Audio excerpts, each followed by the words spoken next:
my criteria.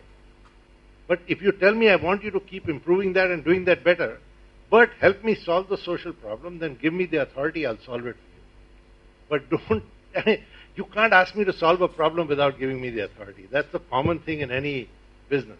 I think that's what they're asking you to do right now. I fully agree. Just IITs, the Senate should stay with what they deal with and say, I'll take this is my system boundary. My enthalpy, entropy will be in this area. I'm not going to take either give me your system boundary and I'll run the government, which is a different thing altogether. So I really feel we cannot take people's individual decisions and say, how am I going to solve the problems that come out of that? That's their problem.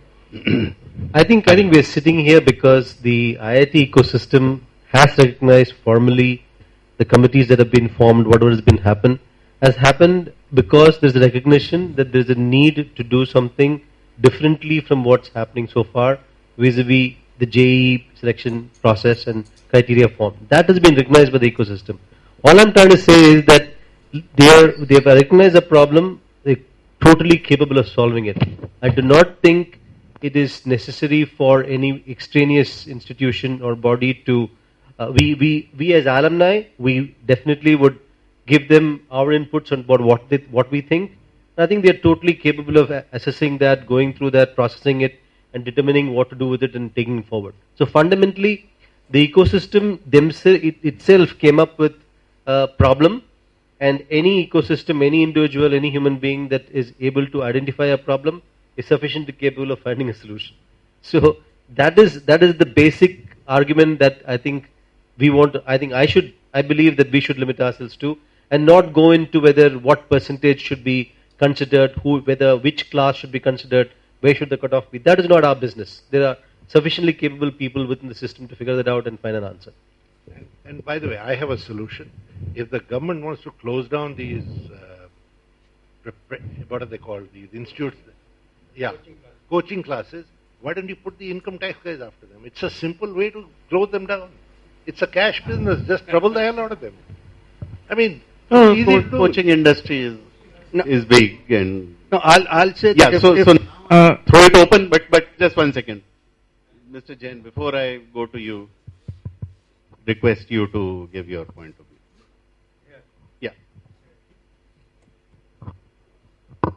See, I'll diverge slightly from the points because they've all got mixed up.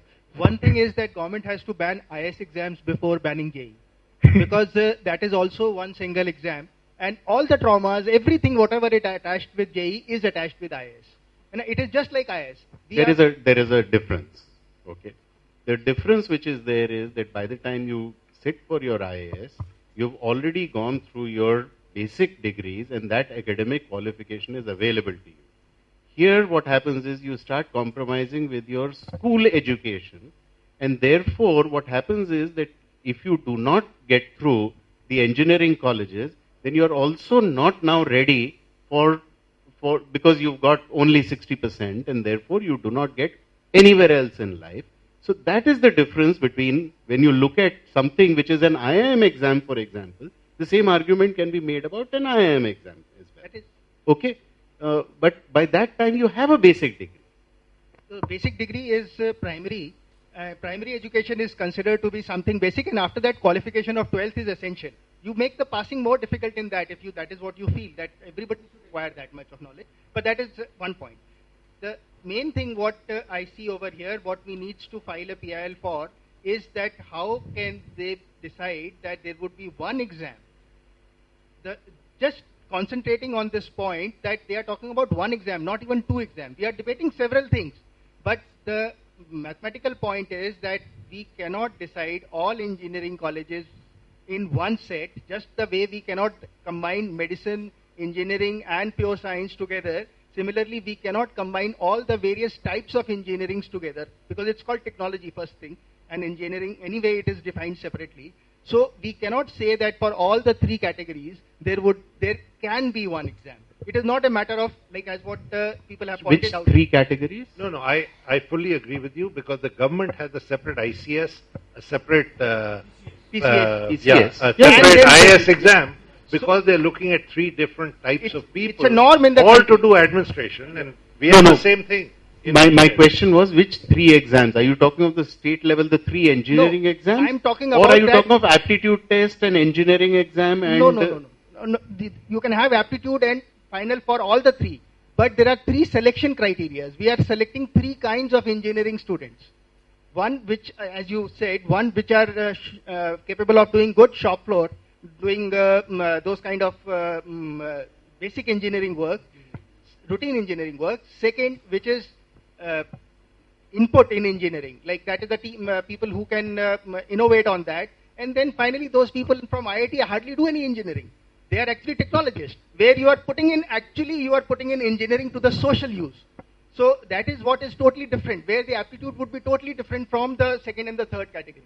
Yeah, so that we have discussed already, that what the House is recommending, that what we should be doing is that as far as state level, national, whatever is being done, let HRD decide that. But as far as IIT exam is concerned, let the Senate have the final word on taking a decision on that. I think we had already come to Pradeep, that. I think we were discussing... CK Jain. CK Bolo. For one thing, let us also remember that apart, can I have it now? You know, IIT is a global brand. But let's also remember that even JEE has become a global brand in itself. You know, anybody who knows that you have taken JEE, well, you must be something, to clear JEE. Okay, that's one thing. Second, about coaching centers. Now, if the government has a problem with the coaching centers, let them look into the coaching centers rather than delving into IIT affairs. Let them provide reservations in coaching centers rather than at IITs. If they feel that the economically disadvantaged section of the society cannot afford coaching centers, fine, provide reservations based on your income. And, that may raise the fees for the coaching centers for the general public, but that's an acceptable collateral damage. Pradeep, I think the... CK, but one question I want you to answer, because, your paper had said that use everything else as selection criteria, but ultimately the decision should be only on JEE, while here there was a lot of view which came both on in terms of, taking cognizance of an interview process, taking cognizance of an aptitude test, in terms of finally deciding who the candidate should be. I think, Pradeep, the point... Let him answer that. An interview is just not physically possible. Talking of admitting 15,000 students at IITs, or talking of 1 lakh students at all engineering colleges all over India, you just can't, adopt interviews. No, let's only talk IIT. Okay, and you can do 15,000 interviews. Even for IITs, 15,000 interviews for selection is just impossible. I think even counseling that they are doing, which is not an interview, which is simply telling you which course, which institute. There are 7,500 seats now at the... I think we are now talking about 15,000. 10,000 seats. Even 10,000 students, you will be interviewing maybe 15,000. 30,000. 30,000 to select 10,000. I think that's just not, it's a sheer physical impossible. No, I'm not talking about even corruption. Professor Saab was saying it should be done.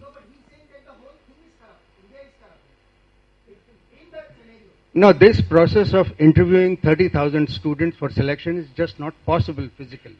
Then the gentleman there had said that, use the aptitude test marks also. Well, even this JEE is an aptitude test. It's an aptitude in physics, chemistry and maths. Maybe you can add a little section about, reasoning, logic, refine JEE a little more and introduce some kind of a logic or some kind of an aptitude test here. Yogesh, you have a point. See, it just occurred to me reflecting on what Professor Indresan was saying, and when I was walking out and talking to Professor Indresan, one of the ways that I think, as he said, teachers know their students very well. Number one. Number two, they are also a very good judge. We have these maths Olympiads, physics Olympiads, chemistry Olympiads. Let the body of